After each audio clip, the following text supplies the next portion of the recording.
to stay sober. Nobody expected anything more out of me. That's in the beginning. Yeah, and then God willing, we stay sober. People start to rely on us. They depend upon us. We become business owners. We become, all these things.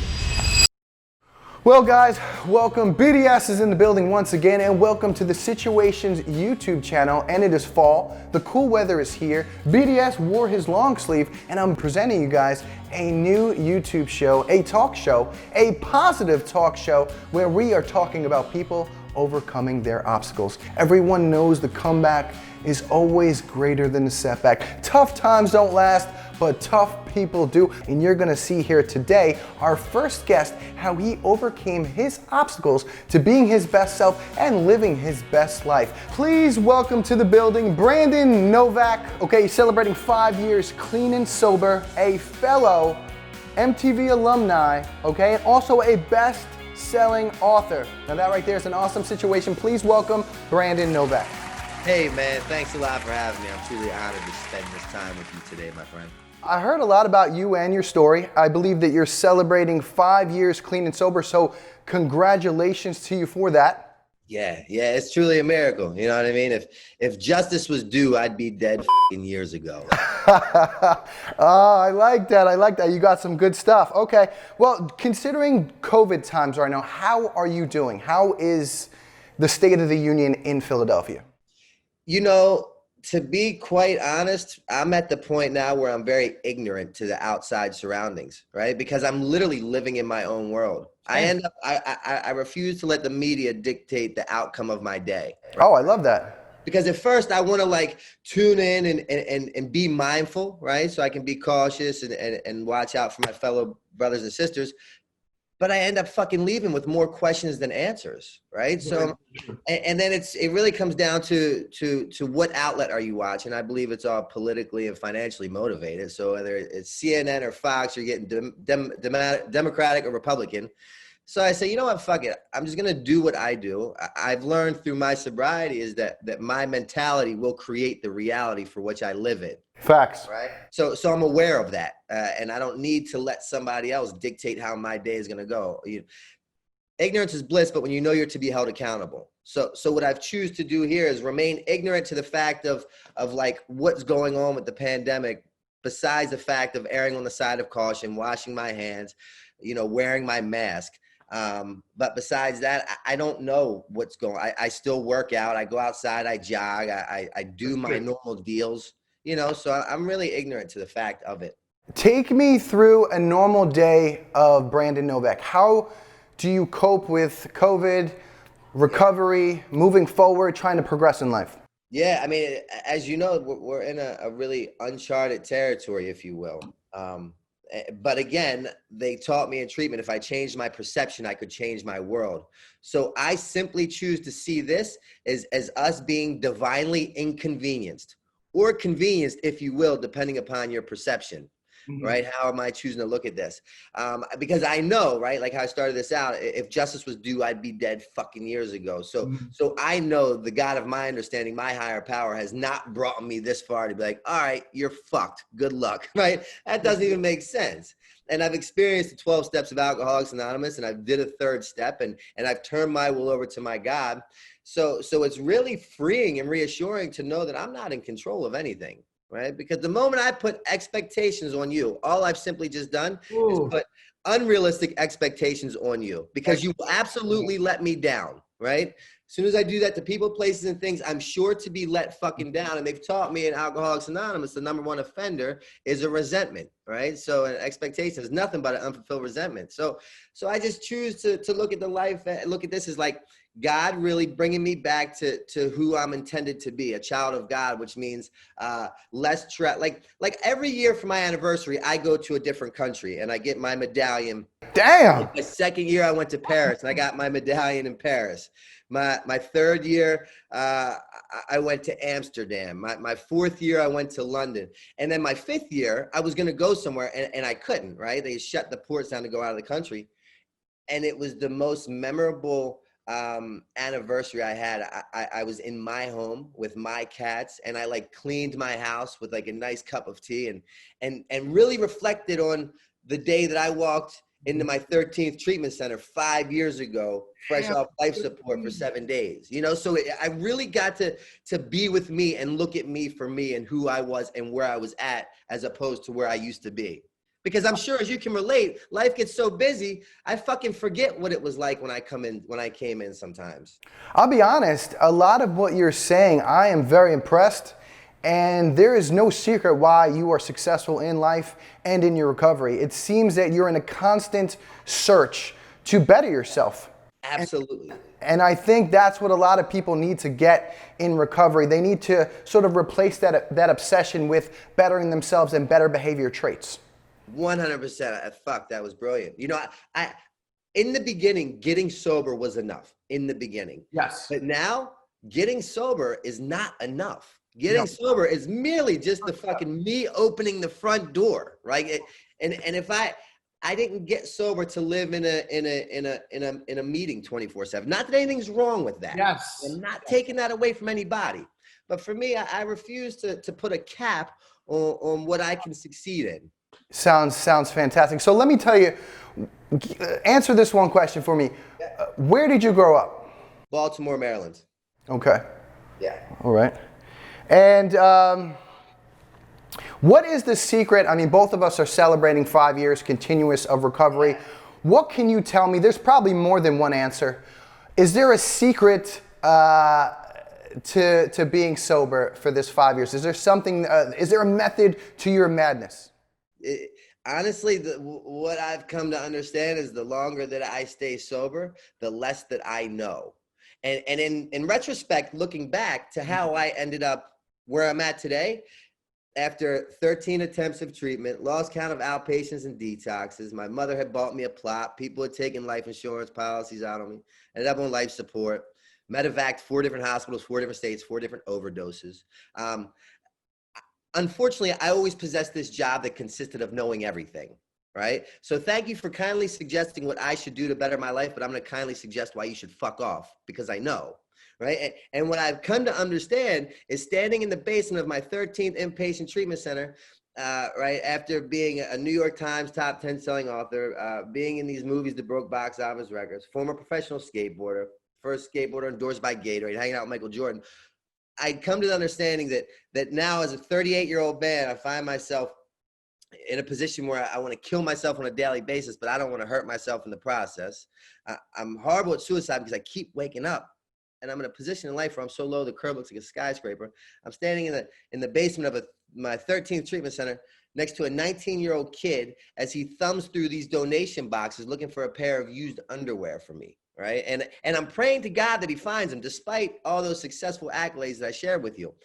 And the realization it hit me from possessing that job that consists of knowing everything for 24 years, I came to understanding that, you know what I do know is that I don't fucking know. And my very best thinking places me in a position like this time after time, meaning the common denominator in my problems was me, my thinking, my attitude, my behavior. So all of a sudden I'm like, that's what I can control, me. Right. And now that allowed me to remain open-minded just enough to be willing to say, hey, I can't do this, but Mike, you seem to be able to. Can you help me? And you took my hand and I followed your suggestions. And now I simply just got the fuck out of my way. And, you know, I always say, for the first time in my life, I walked into that treatment center with a lack of plan. Right? I was so beaten that I just couldn't put together any more plans. And that lack of plan has produced the best of plans, because it just allowed me to get the fuck out of my way and follow your suggestions. I was about to ask you what was different on that 14th try that you fell on your 13th. Is it 13 or 14th that we fell? 13, God willing. Yeah. I was about to ask you, but you kind of answered my own question, which was pretty cool. I want to ask you, now that you're clean and sober, I love when people ask me the question, what do you do now that you're clean and sober? It's almost like a trick question. It's so crazy that people ask you that question. But what do you do now that you're clean and sober? What can you do? What I love to say is that sobriety has given me everything that drugs and alcohol ever promised me, right? And I mean that. And I've done some really fucking rad things high and drunk, right? I'm sure you can relate. Like I go to meetings and I hear some people say they're saying, which is cool. I don't agree with it because it's not my story. My worst day sober is better than my best day high. And I'm like, fuck, man, that's not my case. Some of the best experience I've had in my life were loaded, man. But that party ended a long time ago. And now what's really fun to me is like, when I'm done with you, I'll go to the grocery store today. I've worked out this morning. I have to go meet a decorator for this house that I'm buying that I'm turning into a recovery house, right? Because for so many years, I was so disconnected from reality and or abnormality. I was living on that animalistic level where I literally merely lived to use and used to live. That from an external point of view, my life might look rather fucking mundane and boring, but I've never been happier in my life. Oh, I would definitely not agree that your life looks boring. You're pretty much doing everything to live your best life except drugs and alcohol, which will only bring you down. Yeah, absolutely. And that's so right. Obviously, you and I, we both are employed with Banyan Treatment Center, and I'm sure you can relate to this as well, right? When I put my hand up and I say I'm an alcoholic, I'm an addict. To break that down into layman's terms, it's a real simple thing that I just said. When I say I'm an alcoholic, all that means is that I'm defiant by nature. I hate authority, and I'll never, ever, ever conform unless it becomes my idea, right? Because I possess that job consists of knowing everything. So now what I do is I try to live this really rad life that allows me to pretty much do anything I want, go wherever I want, with whomever I want, whenever I want, and I kind of put this out on my outlets, right, on my platforms, and attached with the number, so that people, when they see what I'm doing now as opposed to where I was then, they're like, if that dude, if Novak can do it, there's no reason why I can't. Can you help me? Right? It's all I'm doing is showing them my life in a form of attraction rather than promotion. And what happens when it becomes their idea and they pick that phone up that weighs a million pounds and call, is that the terms of their contract have now changed and we excel at a rapid pace. It has to become my idea, though. Now, if someone said to you, do you still have an obsessive personality or an addictive personality, what are you going to tell them? I've had that complete psychic change due to the spiritual experience of my sobriety, and I am not who I used to be. And now I say I'm more OCD, if anything, and that's self-diagnosed, right? I didn't give a fuck about anything prior to sobriety. Now, if you come into my house, everything has a place.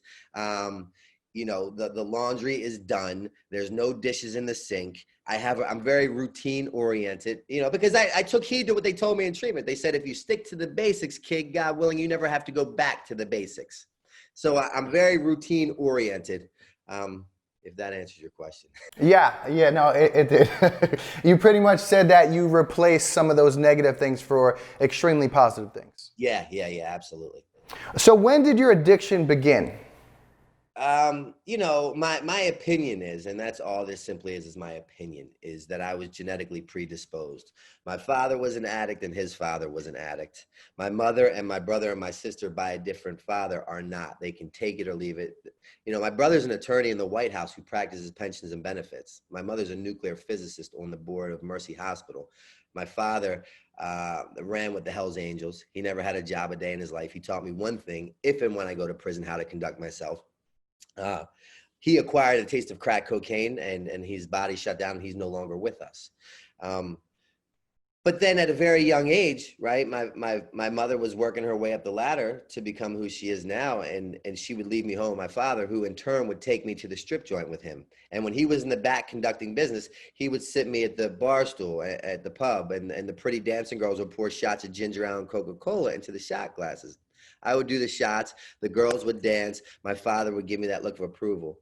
So I could say that I was kind of, cultivated into that outcome, or it was genetically predisposed. Either way, it was. But then skateboard, I got my first skateboard at the age of 7, right? And that night my mother gave me my skateboard. She said, Brandon, what do you want me to do with this skateboard? I said, I want it in bed with me. And she said, why? I said, because if I die, I want it to go with me. The moment that board touched my hand, I knew I was going to be a professional skateboarder.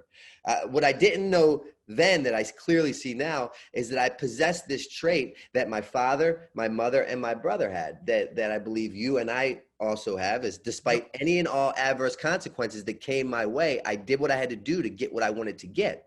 So from the age of 7, I get that first skateboard. I eat it, I breathe it, I sleep it, I dream it. At 14, I'm the first skateboarder endorsed by Gatorade, doing these commercials with Michael Jordan. At 15, I'm touring the world with Tony Hawk, designing my pro model for Pal Peralta. And that skateboard at that young age did for me what drugs and alcohol did later, right? You give me that skateboard at the age of 7, you put me in a room with the world's prettiest models. I'll not only believe that they're waiting for me, but that they're dying to marry me, right? And then drugs and alcohol produce that same effect later on down the road. So. All right. So tell me how your experience it impacts some of the lives of others. How your experience with drugs and alcohol now impacts the lives of others. Maybe what you have gone through may have not been comfortable at the time, but now it serves a purpose for you to help other people. Absolutely. It simply comes down to that my defects have become my assets with the slightest shift of perception, right? And the very same thing that was killing me on a daily basis now, like, provides me a life beyond my wildest dreams. I've been able to oddly create this whole world, and it wasn't me. It's all due to my higher power. I've done nothing to take credit for any of this shit. I simply just wake up in the morning and stay out of my way. But I've been able to create this whole world that revolves around drugs and alcohol, literally from being an interventionist, from being a motivational speaker. My third book was just released, which is an autobiography, Addiction. Congratulations. I just, the first ever addiction graphic novel was released. I have a documentary that's going to like the Sundance and Cannes film festivals. Damn, brother. Work in treatment. I fucking, my pro model skateboard, I'm actually looking at it right now, for Element Skateboards, was just released on my 5-year anniversary. Congratulations. And thanks, man. And it's all due to fucking drugs and alcohol in a really weird way, and I don't even use them anymore. So what you're saying is what was meant to destroy you sort of is, brought you to life to sort of help other people. 100%. And again, right, using my platforms to put out the fact that, like, I do this really rad outside of the box kind of life, and I believe I deliver it in such an attractive and appealing way that, God willing, the person that's still sick and suffering might like want to fuck it so bad that they actually pick that number up and call, because they say, dude, that guy Novak lives this really rad life.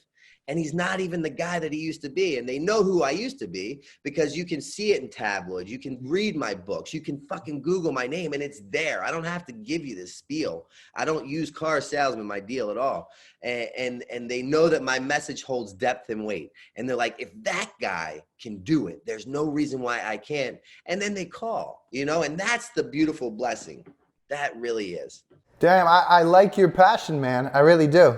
It's the one thing I know. Don't ask me how to like conduct brain surgery. Don't ask me how to prepare taxes. Like, I don't fucking know those answers. But if you ask me how to, and I just thought about it, no pun intended with that fucking statement. No, I like it. I don't have an ego. Don't worry. I wasn't even like going with that. But I tell people, like 24 years of active addiction, 13 treatment centers. I gave you my resume with that. Don't ask me how to like play tennis. Don't ask me how to fucking play golf. I don't have the answer to that. But what I can tell you about through and through is the disease of addiction and alcoholism. Because I was that guy that was deemed unhelpable and unfixable. Dang, 13 treatment centers. Now, talk about the comeback is greater than the setback. Let me hear about you being a certified interventionalist. Yeah. But that's the thing, right? Like I'm a very unconventional interventionist, if you will, right? I'm not the guy that, because I just put myself in the position of the man or woman that's receiving the intervention, right? And I've been on the other end of those fucking services many a times. And all of a sudden I walk into a room and there's like 8 people and they have letters and there's this weird guy in a suit and I don't know who the fuck he is or why he's in my house or how he's gotten through to my people. I'm immediately defiant, right? I immediately feel attacked. We always are. Yeah, right. So I'm very unconventional in that manner. And what I like to do is I show up and I meet the people where they're at, not where I believe they should be or where I expect them to be going. I connect with them where they're at, and I don't tell them anything about their life. As a matter of fact, I tell them I'm not here to like make you go to treatment. I'm not here to, my end game is not to like disrupt your life. What I'm here to do is tell you how your life's going to play out. I know it. Now, what you choose to do with that information is on you, right? Because they taught me in treatment, no human power can get us sober or keep us sober. Mm-hmm. So like, I'm merely just being God's messenger, maybe, if that's what he or she sees fit. That God's work. Yeah, man. So I don't go in with an agenda. I call it like I see it. And 9 times out of 10, I have a pretty good track record, whether it's because of my name and they know who I am, which I think holds some weight, or just my story. But I get them to take a walk with me, and I have them agreeing to go to treatment before the whole family has to even like say anything. That's pretty dope, man.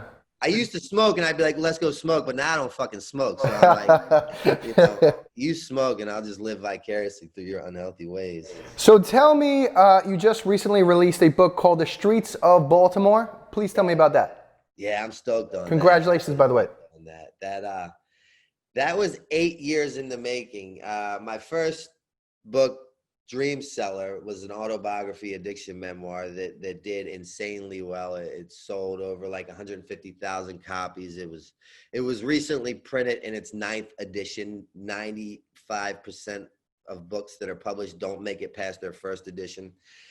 And this sequel was the long awaited waiting, for that. And people kind of gave up on it because I didn't stay sober. I wasn't sober when I wrote the first book, to tell you the truth.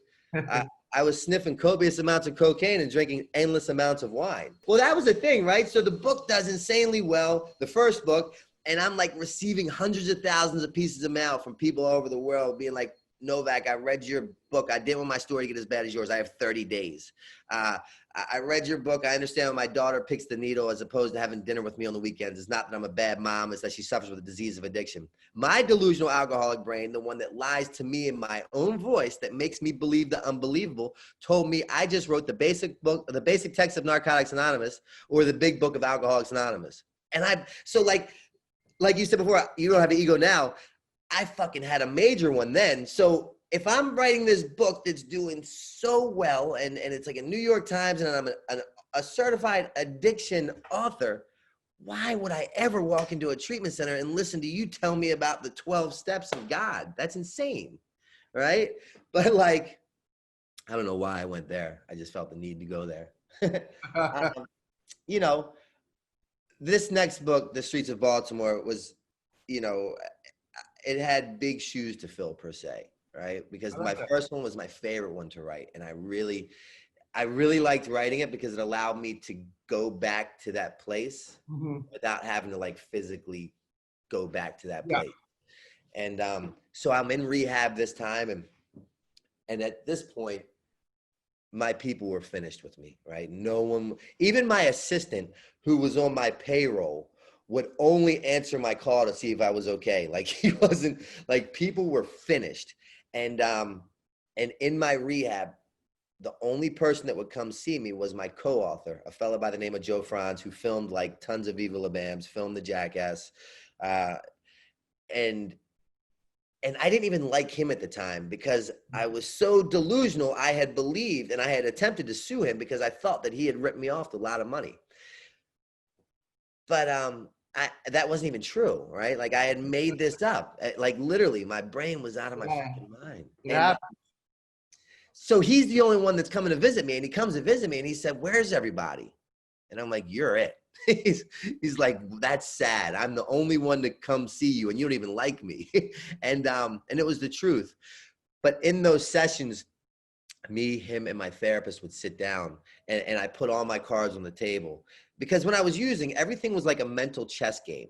Whatever I told you had to align up with him, who then was going to tell my fiance the right, you know what I mean? Like, oh, that sucks. You know what? So and most of this shit was made up in my mind. So my therapist sits down with him and I lay all my cards on the table, and he had no idea that I'd ever felt like that. He showed me the paper, he showed me the records. There was no money, like whatever. But then he said, let's get started on the second book. I had no faith in this second book, right? Because I had wrote the first book doing a lot of cocaine and drinking a lot of wine. And when I was doing the cocaine, I believed that I would become very descriptive. Did you finish that book quickly, or did it take forever to finish that It took one? a year, but it took a year, but I wrote it in pen and paper. I don't fucking do like laptops. I pawn them well, but I don't use them. Like to do this with you today, I had to have my assistant walk me through getting on this. Like Banyan had to send me a laptop. I never had a laptop prior to Corona. So see, right? God's like saying, all right, it's time for you to maybe learn how to use a laptop. I don't do emails. I really live in my own world. Isn't life so much smoother now that you're sober and more focused on like positive things and bettering your life? Dude, I travel nonstop as I did prior to sobriety, and people are like, how do you feel about it? And I'm like, it's a walk in the park now. I don't miss flights. I make them. I don't get kicked off of them. I don't destroy hotel rooms. I get paid and I come home with my money, and people actually want me back. It's like everything is like very easy. Yeah, same. I'm on time for like everything these days. And now I get so offended when people are not. Yes. I have like a policy of like, there's really no excuses at the end of the day. You're either going to find a way to make it work, or there's going to be sort of an excuse. Yeah, I'm right there with you because I know better now, right? Like I know that that's not the way that I should conduct business because I don't want it done to me. Yeah.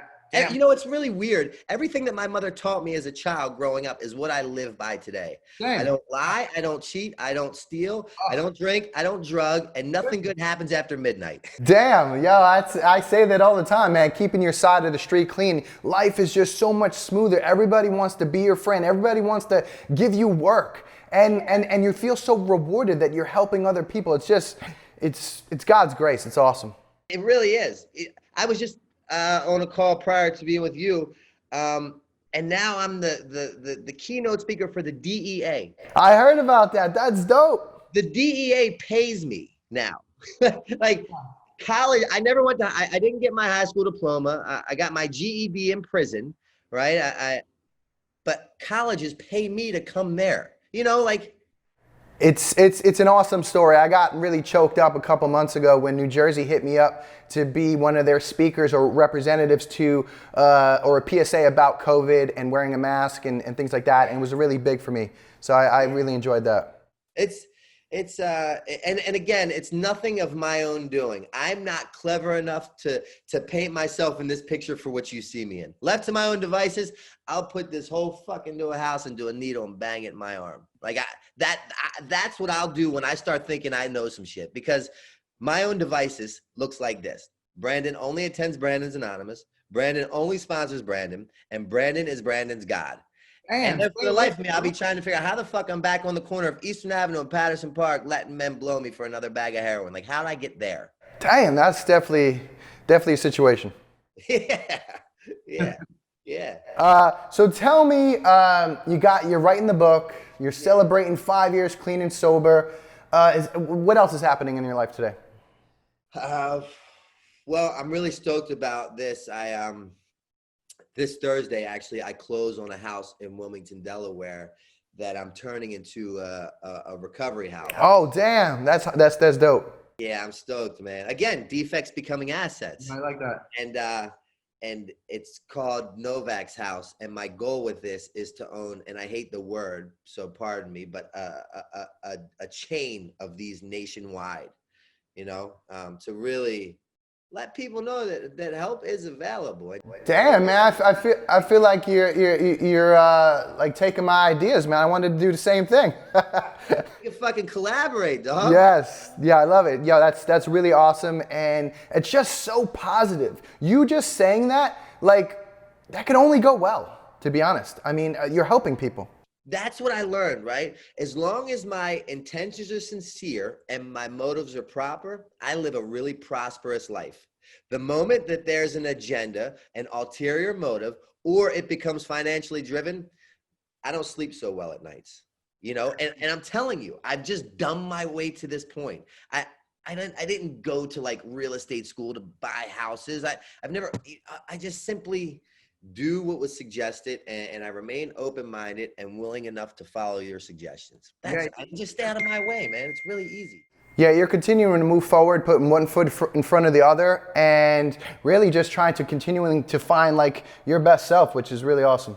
Really Yeah, is. you know, every day that I know that I can do better than the last. Oh, I love Really that. rad thing. I love that. That's an awesome mindset to have. What advice could you give someone that has to make a change? Maybe has to get into treatment. Maybe they're sick and tired of being sick and tired. What advice would you give them? Um, to just lay it down. Get the fuck out of your way. Oh, Like, love it. there's such an easier way to do this.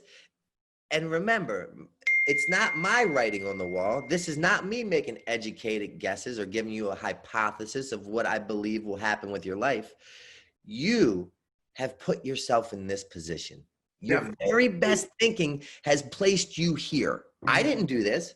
Mike didn't do it. Like we didn't wake up with a goal to fucking fuck you today and throw you in rehab. Like that's not the deal, right?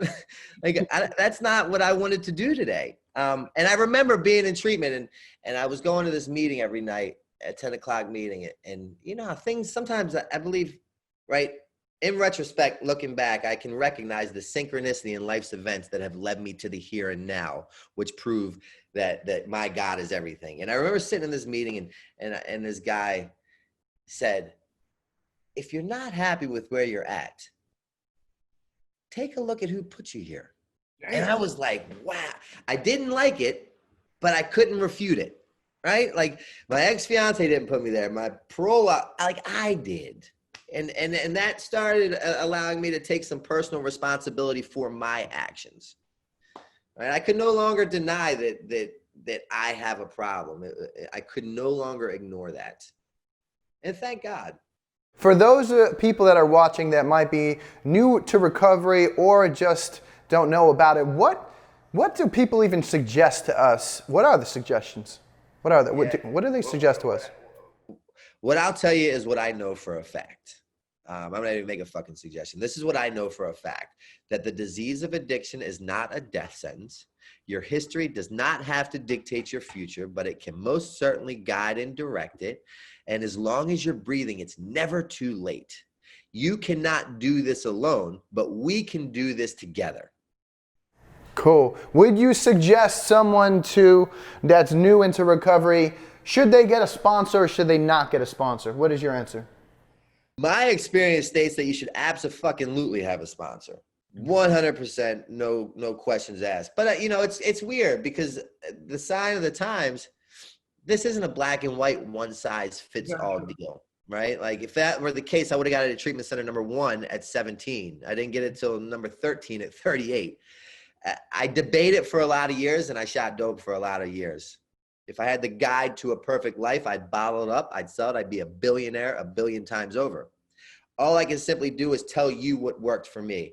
And it was only until I put my hand out, asked for a sponsor, he guided me through the 12 steps of Alcoholics Anonymous, was my obsession removed and my desire lifted to want to drink and drug. And prior to that, I had done everything you could think of to not drink and drug.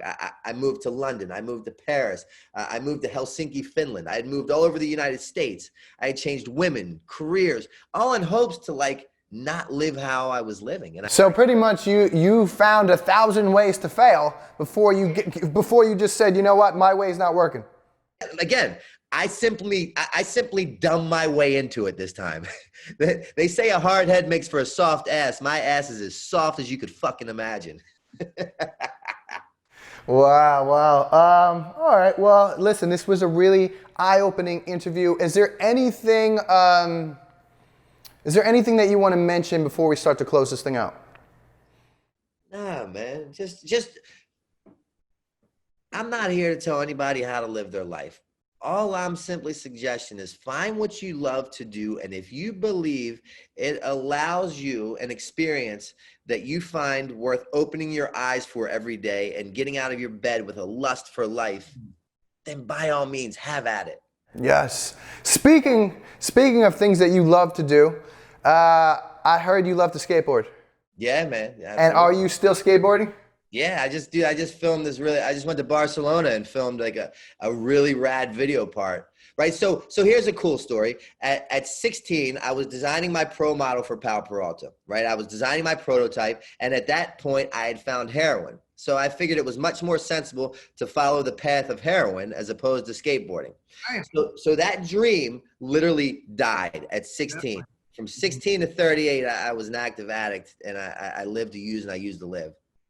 And I never believed that like that dream could become a reality. And I didn't even try to do it.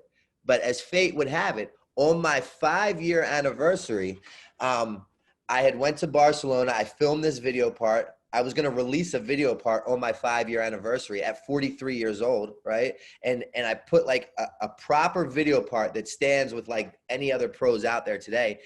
And on that 5-year anniversary, not only did I release my video part, but I released like 5-year, my pro model, and you can see it's like the jailhouse countdown. You see what I mean? Yeah, I love the quote though underneath. Yeah. So it's like, and that came out on my 5-year sober birthday. So again, man, sobriety has given me everything that drugs and alcohol ever promised me.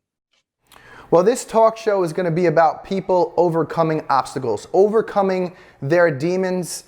What would you say to someone that says it has been impossible for them, they don't think they can do it? They just haven't failed enough at trying it. It's real simple. You know what I mean? There you go. Like, persistence pays bills. Ooh. Yes, it does. You can sit back and I can, have a lot of ill things to say about all these successful people because like I just never got the shot. They never paid enough attention to me. If I was only here, if that person wasn't such a fucking asshole. No, the reality is I simply didn't work hard enough to get what I wanted. Oh, I love it. Now, I just saw on that skateboard a quote that said, tough times don't last, but tough people do. What does that mean to you? When people ask me how I'm doing, I say way better than I deserve. I'm telling you, man, my mother had sold 3 homes to financially pay for me to go to 2 different treatment centers. I walked into treatment center number 13. Here, hold on real quick. I walked into treatment center number 13. Everything that I owned fit into this bag. And this was my life. It's tough times right there. With this fucking bag.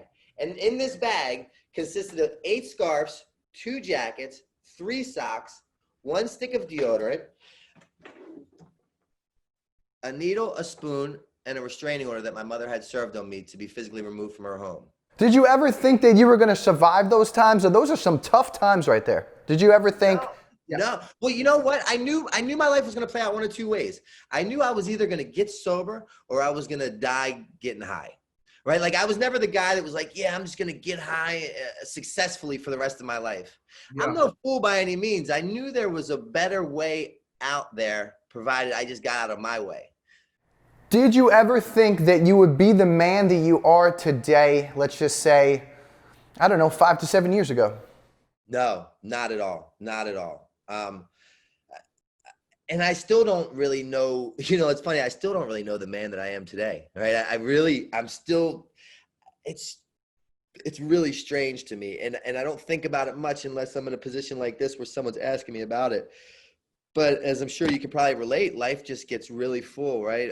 You know what I loved? I was talking to a sponsee last night, and he's like, man, I'm getting really tired of my recovery house. It's becoming so monotonous, and it's every day's like Groundhog's Day. And I said, I promise you, if I could trade positions with you for a month, I would do it in the blink of an eye.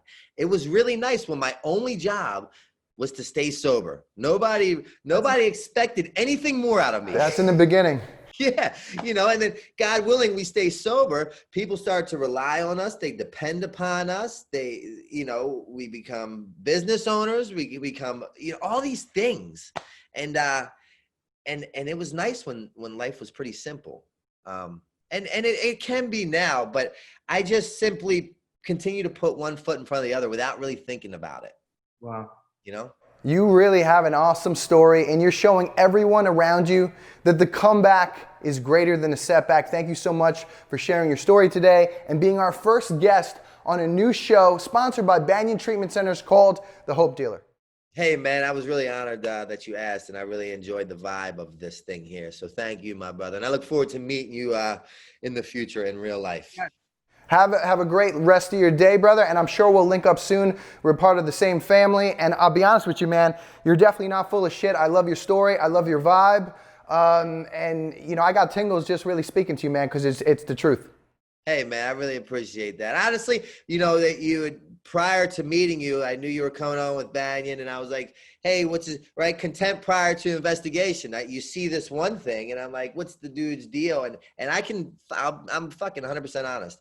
Not one person said one bad thing about you, not even at Banyan, just like in the recovery world, right? Because that matters a lot to me. I really don't address or deal with many people unless they have like a good program that they work.